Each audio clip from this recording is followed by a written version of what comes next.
Does diplomacy have a role in the war against ISIS? I'm Donna Davis, and this is Scholar's Mate.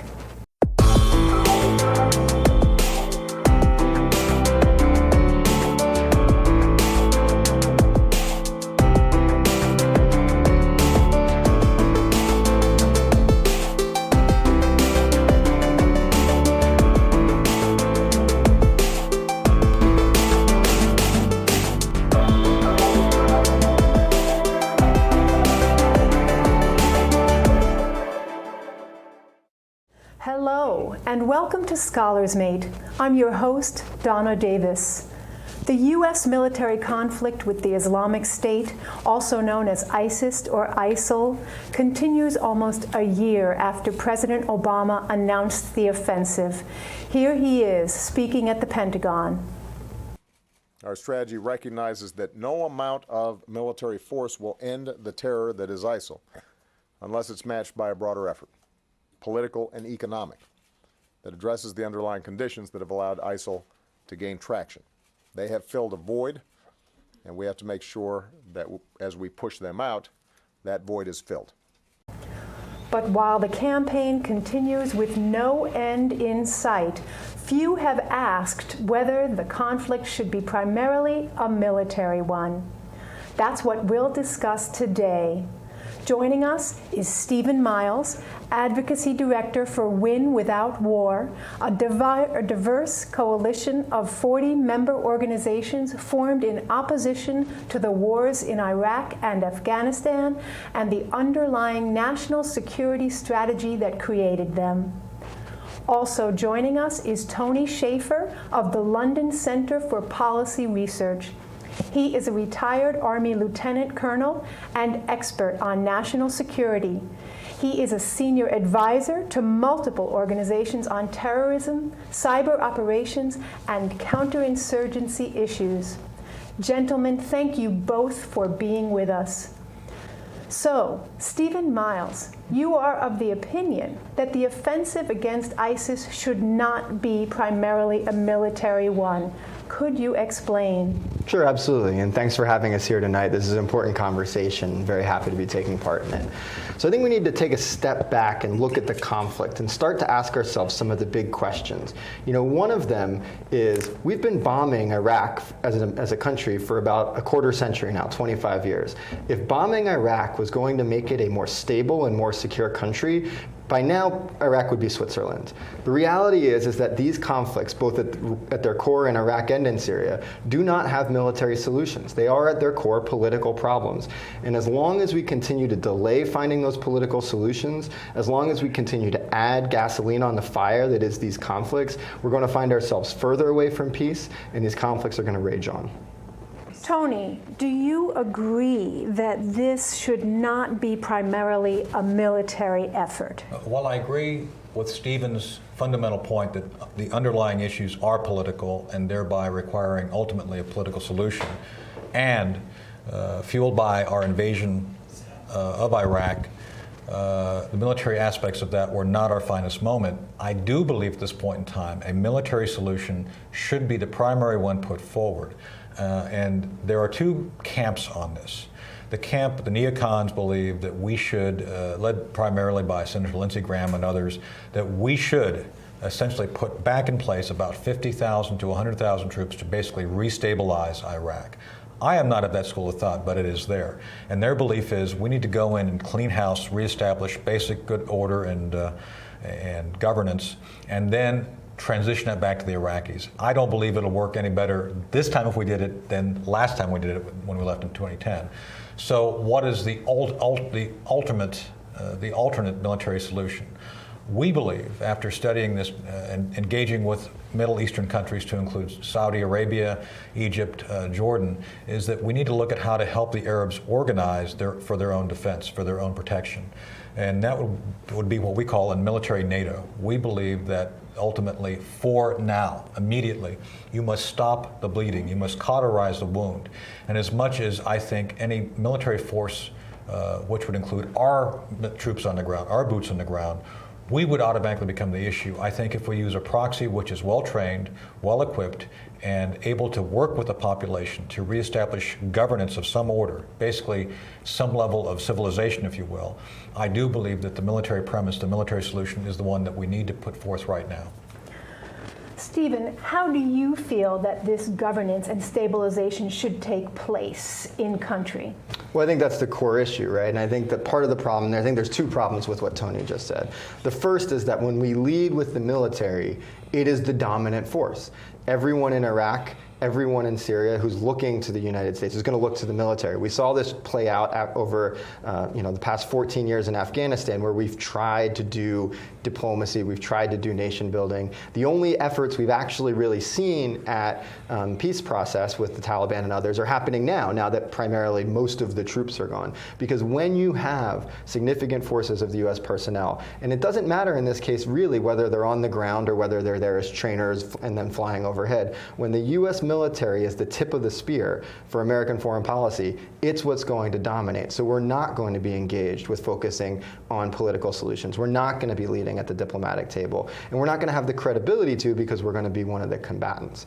The other part of what's wrong with what Tony just said is that we actually have a lot of experience with this, trying to get other people to fight these battles for us. You know, when the president was thinking 2 years ago about arming and training Syrian rebels, he actually reportedly, it's all classified, but reportedly asked the CIA to look into the issue for him and study the history and the success of it. The reports are that the CIA study found that it's never worked, with the possible exception of one time, which was the Afghan Mujahideen, which turned into Al-Qaeda, and I don't think anyone's going to argue that in the end it was very ultimately successful. So we don't have much success in that regard.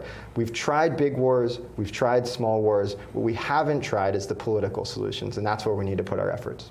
I'd like to remind our audience that you can submit your questions to our guests through our website, www.publicsquare.net, and we'll answer as many as we can live on air toward the end of the show. Tony, do you agree that there's really only one spear, as Stephen puts it, that can be effective at any one time? Well, I like the examples he used, especially Afghanistan was the one he used.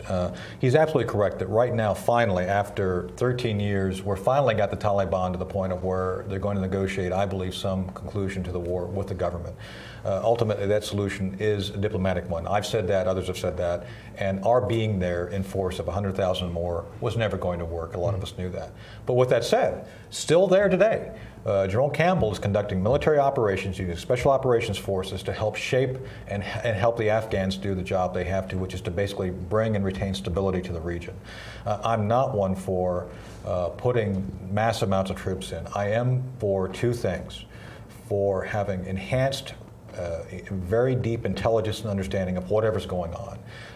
I think it's our obligation, if nothing else, to have a deep understanding, which means a commitment of some sort. Secondly, special operations. I think we need to be aggressively using more operations to help grab and essentially detain those leaders of terrorist organizations. And there's a third point I'd like to bring up, that while Stephen is correct on the Afghanistan piece, I think ultimately on the Iraq piece, ISIS does not fit the mold of any of the other two conflicts we've had to go into before. ISIS has shown repeatedly that they have no interest in negotiating anything, that they are essentially a Nazi-like regime which will do anything they can to insinuate themselves, and if you do not conform, even if you're Muslim, you will either die or be subjugated. So I think this is why, as much as I think those other conflicts we did not use the right manner of force, in this case I think that's why we do need to look at how we use force, in this case to defeat ISIS. Stephen, what do you think about that distinction, a military front versus using special operations to go in and be very tactical in terms of who you take out? Well, again, I have two parts to this answer. The first is, again, this isn't new territory. You know, Tony actually knows very well, and I'm sure we'll remind everyone that we've been trying this effort in the tribal regions of Pakistan, for example, for quite some time.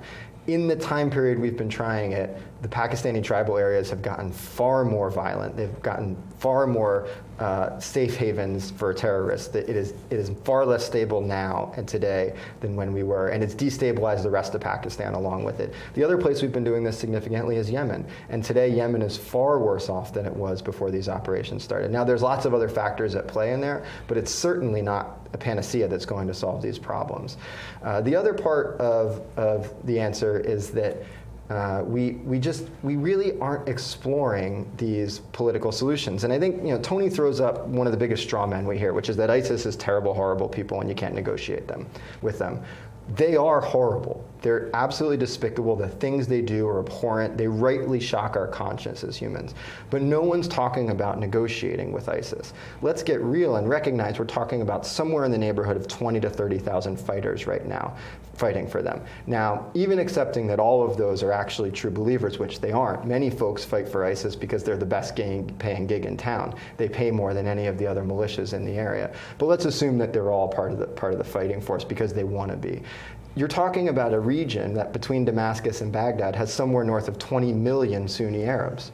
Now the reality is that ISIS is able to draw political support from those Sunni populations because they look to Damascus, they look to Baghdad, and they see no solutions. They've seen years and years of conflict in Syria, they've seen decades of conflict in Iraq, and ISIS, as perverted and horrible as the system of justice and order that they bring is, offers them some semblance of justice and order. No one in their right mind wants to live under that system of justice and order, but ask yourself how isolated those Sunnis must feel from Damascus and Baghdad that they will make that choice. And they have made that choice.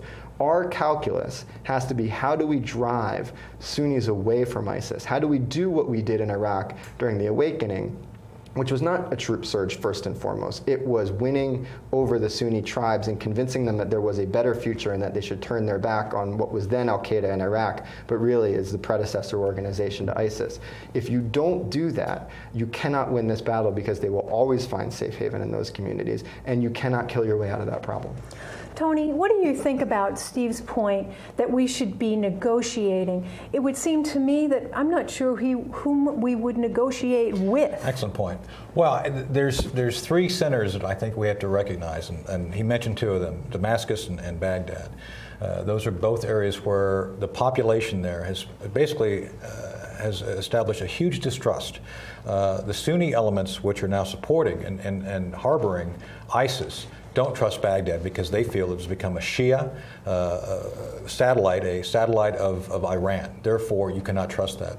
Obviously, Damascus has become a city which the Iranians also heavily influence. Some of my sources tell me that Assad has been so diminished, he's required the Iranians to actually send in bureaucrats to run his governance. So you really do have a great deal of distrust there. But the other piece of this, obviously, is the other Arab nations which are there, the third, I think, center of this. And I think you do have actually arbiters of somewhat the truth in the form of Egypt, Jordan, and Saudi Arabia. These nations all share the same basic values of being Sunni. And I think we have to pick up on where we have the Sunni elements working with the Sunni elements. So when I talk about a military solution, it's not simply sending in troops, it's sending in the right flavor of troops. One of the things we saw recently in Ramadi was the failure of the so-called militia, both armed and trained by the Iranians. The Iranian Shia militia failed for two reasons. First, as Stephen pointed out, 20 million Sunni are not going to trust the Shia. So you're going to have a fundamental misalignment of political forces, if you will. And secondly, when push came to shove, there was no real, I think, professional military organization there to help do it. So what I'm saying is that when we step away and allow others to come in, our idea is to allow Sunni elements, Egyptian military, Jordanian military, Saudi military, come in to help the Sunni population stabilize and regain control of their terrain. This may well end up in Joe Biden's partition of Iraq, which I don't think at this point in time is a bad thing. But the biggest issue, I think, is governance. Terrorist organizations such as ISIS thrive in ungoverned spaces. That's why right now they're making such great gains in Yemen, because I agree with Stephen, we help destabilize the country. With that said, with it being destabilized, they're moving in. Libya, the same thing. So I agree with my friend here. I agree with Stephen completely. We've got to look at how we restabilize these areas. All right, let's take some questions from our viewers. Let's see, Ann Pierce asks, which contributed more to the formation of ISIS, invading Iraq or pulling out of it? Tony, why don't you take that question? Fundamentally, the region was unstable, and I believe the pulling out of Iraq combined with the instability in Syria created the conditions for ISIS to become into existence. I'm one of those who did not see Al-Qaeda in Iraq before we showed up there. The moment we showed up in Iraq, that's when Al-Qaeda showed up. So we helped create the circumstance for ISIS by the fact that Al-Qaeda moved in right after we invaded. We fought the Al-Qaeda threat.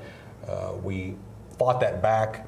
It was, I think, diminished when we left in 2010, but then what stirred it all back up was Syria. And frankly, part of our effort to arm, we gave arms to the Turkish, who then gave those arms to al-Nusra Front and some other elements of the Muslim Brotherhood, who took those weapons and then promptly, instead of going after the Assad regime, was what they were supposed to do, they decided to create ISIS.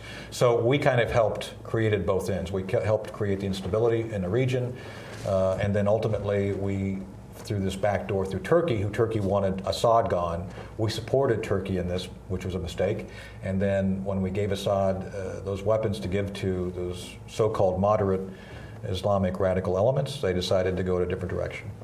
Stephen, what's your take on that? Which contributed more to the formation of ISIS, the pullout or invading Iraq? There's no question. The invasion of Iraq contributed far more to the creation of ISIS. As Tony said, this wasn't a terrorist element that existed in this country prior to the invasion in 2003. Not only was its predecessor organization created, al-Baghdadi, the head of ISIS, was in a US prison in Iraq, and that's where he met many of the other folks who are now his deputies in ISIS. Again, you wouldn't have that had they not been corralled up, fueled into extremism by the occupation and the ungovernance. If you hadn't had the de-Baathification of the Iraqi military, you wouldn't see senior Iraqi military officers with no access and no ability to make a livelihood in Iraq, many of whom have turned to militia leaders, many of whom have turned and are fighting side by side or as part of ISIS today.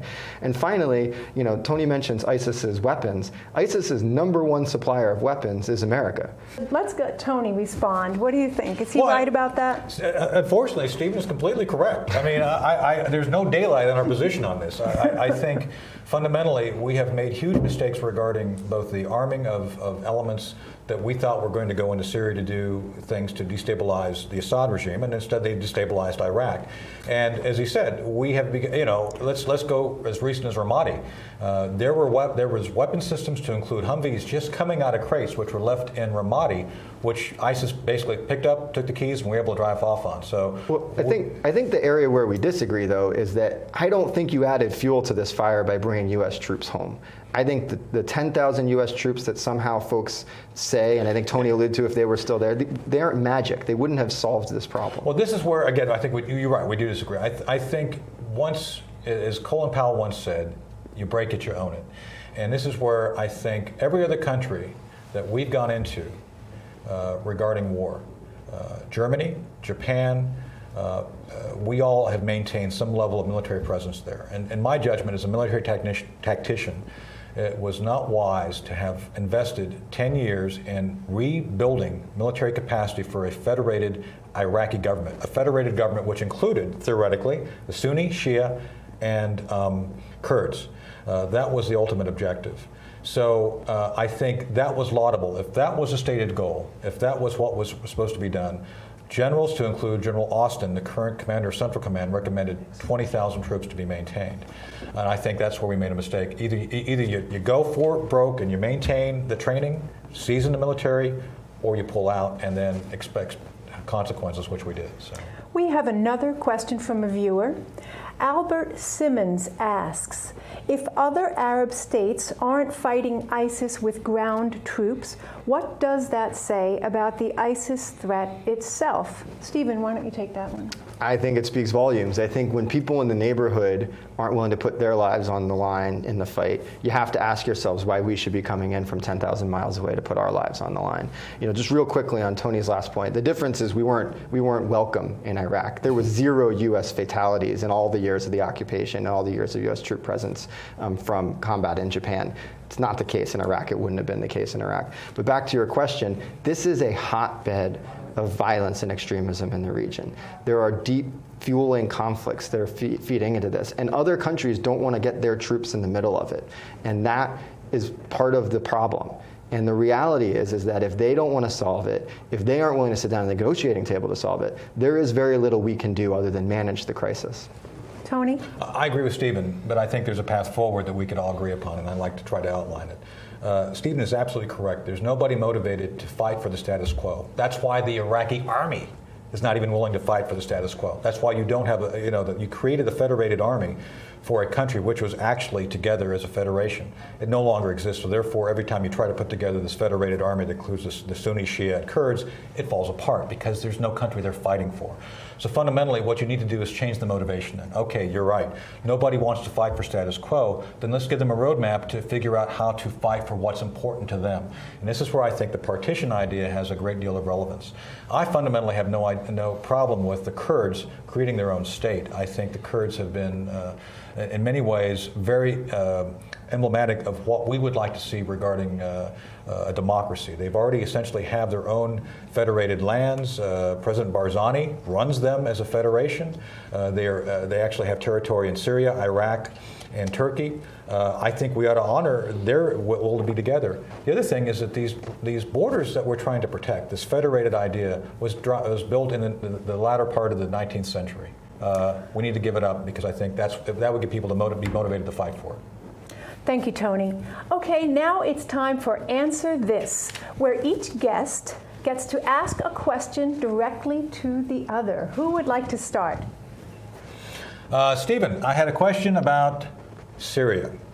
Now, Syria has been problematic in the whole issue of ISIS. Right now, I think it's ironic that ISIS controls more territory than the central government, the Assad government, does. So today was a big day for Syria by the fact that they feel that they are also winners in the nuclear agreement with Iran. Assad being very much a satellite, essentially, a subordinate, whatever you want to call it, of the Iranian sphere of influence. So with that said, it's been very clear that Assad has been horrible, killing his own people, devastating his own country for purposes of retaining power. And now he feels emboldened. Do you think it's in our best interest to continue to challenge Assad and push him away from being the leader of that country, maybe working with him to form an alliance to push ISIS out? Or should we continue to do what we've been doing with Turkey, working to destabilize him and push him out? Well, so I think first of all, I want to agree with Tony that Assad's been horrible.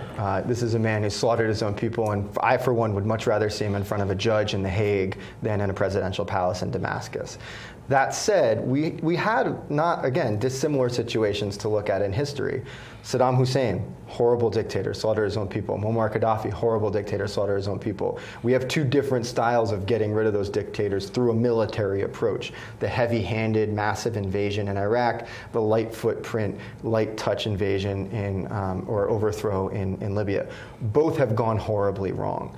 What matters is how you do it. What matters is the political processes that go into this. This is one area that I agree in some ways with the Obama administration, who have said repeatedly that there is no future for Syria that involves Assad remaining the president of Syria. What that future is, though, is going to be one that the Syrian people need to decide. They're ultimately going to be the ones who have to stop fighting, and we need to do a better job of listening to them, figuring out how to empower the parties there to figure out a solution for a Syria that that involves that is a post-Assad future, and stop trying to solve all these problems from Washington. And again, you're never going to solve this problem. You're never going to get rid of it unless you bring Saudi Arabia, Iran, and others to the negotiating table. Okay, Stephen, do you have a question for Tony? Yeah, nice, short and sweet. How many years are we going to have to bomb Iraq until it's safe and secure? 10. No, I think we have to recognize that as much as diplomacy is ultimately the solution, I grant you that, we have destabilized the region in so many different ways. I think it's one of those things where if you're a surgeon, you start surgery, you start cutting and sewing, and you find there's another cancer. You gotta do a certain amount of cauterizing as you go to figure out a way to get the body to heal itself. So I think a surgery in this case is recognized. And for the record, and we're friends, we know, I was not for the Iraqi invasion. I was not for the so-called nation building in Afghanistan. I wrote a book about my disdain with that whole process. I do believe the light touch, letting people allow them to decide, and I agree with you on Libya. Libya was a huge mistake. With that said, once these mistakes have been made and you allow a cancer to start growing, sometimes before you can start the holistic approach to the body healing, you got to go in and cut. And I think that's where we're at regarding some of these issues with ISIS. That's why, as much as I am not for boots on the ground, I think we do have to use some measured use of military special operations and proxies within the region. Okay, and now it's time for We Agree, where each guest names something the other one has said that he agrees with. Who'd like to go first? I made you go first last time, so I'm happy to go first. I was going to say something completely different, but you just said something that I actually agree with even more, which is that we have destabilized the region. The U.S., through decades of involvement in the Middle East, has done many, many good things. We should acknowledge that, but it also has significantly destabilized the region. But it's primarily done that when it's gotten involved militarily. And to use a different metaphor than Tony's, when you're in a hole, you need to stop digging. That's what we need to do. That's a good one. Tony, what about you? Well, I think I agree with Stephen on the fundamental issue regarding you have to allow people to decide their own fate. One of the points I think we would agree upon is that the Afghan people weren't ungoverned, they were self-governed, and we should have recognized that and not tried to build them a Jeffersonian democracy that they all faced Kabul and saluted smartly. So I think ultimately, many times, our good intentions are actually very misguided by the fact we don't understand the very culture, the very fabric of the country we're trying to help. And I think often military force is used in a very obtuse way to try to enforce what we think is best for them. And I think that's where we've seen a lot of this go off, both in Afghanistan and Iraq, where we insinuated to believe what's best for them and others. All right, well, that's all we have time for. Stephen Miles of Win Without War and Tony Shaffer of the London Center, thank you again for joining us. And thanks to you for watching Scholars Meet. We'll see you next time.